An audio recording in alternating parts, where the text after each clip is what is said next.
Sekarang kita sambung hujah diktatif and hujah induktif. Pada buku teks yang muka surat 72, kita sudah belajar pernyataan khusus adalah pernyataan yang khas merujuk suatu kes tertentu, iaitu yang spesifik kepada satu benda, satu pernyataan tertentu. Manakala pernyataan umum ialah pernyataan yang menerangkan sesuatu konsep secara menyeluruh. So, dia merujuk kepada beberapa benda. Tapi mereka mempunyai ciri atau konsep yang sama. Terdapat dua jenis hujah, iaitu hujah diktatif dan hujah induktif. Cuba menjustifikasikan hujah induktif dan hujah diktatif melalui rangsangan minda 5 yang seterusnya. Mari kita tengok sama-sama rangsangan minda 5. Rangsangan ini mempunyai dua rebaran aktiviti dan cikgu terus combine-kan. Rebaran ini boleh dijumpa pada muka surat 73. Sekarang kita diberi hujah dari A, B, C, D, E dan akhir dengan F. Kita sudah belajar pernyataan umum dengan khusus. Sekarang kalau cikgu tengok A, luas sebuah bulatan ialah pi j kuasa 2. Bulatan A mempunyai jejari 7 cm. Kesimpulannya, luas bulatan A ialah 154 cm persegi. So kita tengok A ni, dia mulakan dengan satu formula kan? So apabila saya hanya dapat formula, cikgu kata dia umum. Lepas tu bulatan A. Jadi sekarang cikgu spesifik kepada bulatan A saja. Yang mana dia ambil jejari iaitu J ialah 7 cm. Kalau cikgu sudah tahu J ialah 7 cm, masuk balik formula di atas, tekan kalkulator, cikgu boleh dapat 154 cm persegi kan? So 154 cm persegi ni untuk apa? Untuk bulatan A kan? Di mana nombor ini merujuk kepada luasnya. Jadi, kita nampak di sini, dari dua ayat pertama, dia dari umum sudah merujuk kepada khusus. Akhirnya kesimpulan kita hanya rujuk kepada satu benda saja kan? Jadi, ini kita kata dia adalah hujah diktatif. Kenapa diktatif? Sebab diktatif, dia mula dengan sesuatu yang umum. Kalau matematik, mungkin kebanyakan masa kita nampak dia berikan satu formula dulu. Lepas tu baru dia rujuk spesifik kepada kes-kes tertentu. Satu kes ke dua kes tak kisah.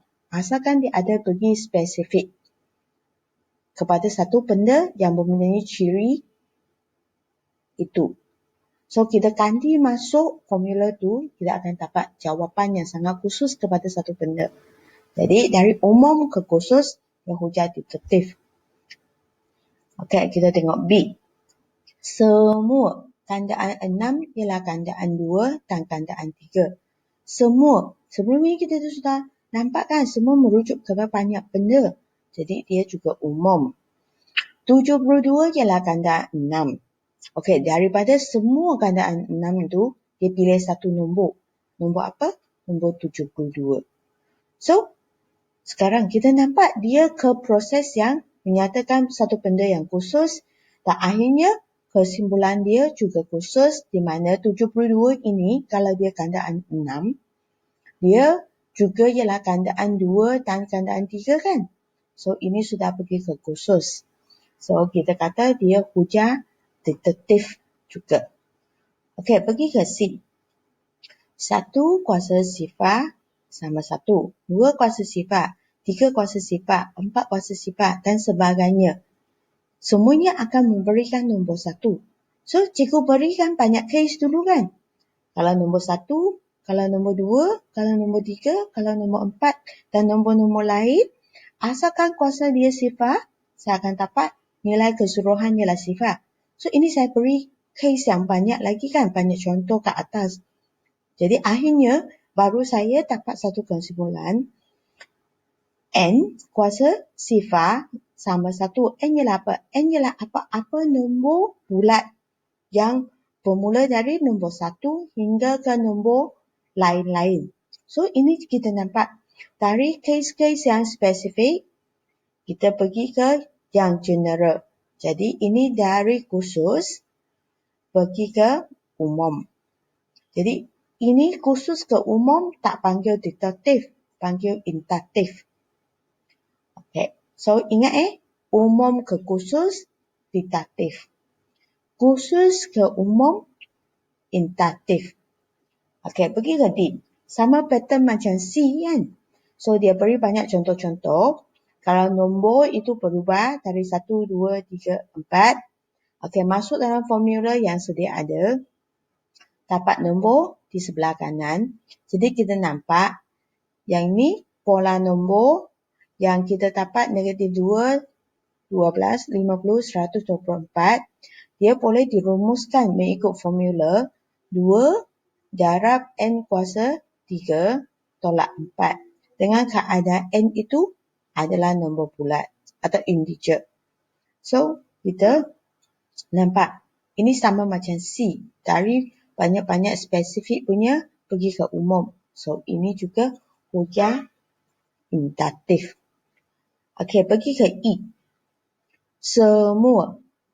Semua kan? Semua, jadi kita boleh rujuk contoh B. Dia pun mula dengan semua.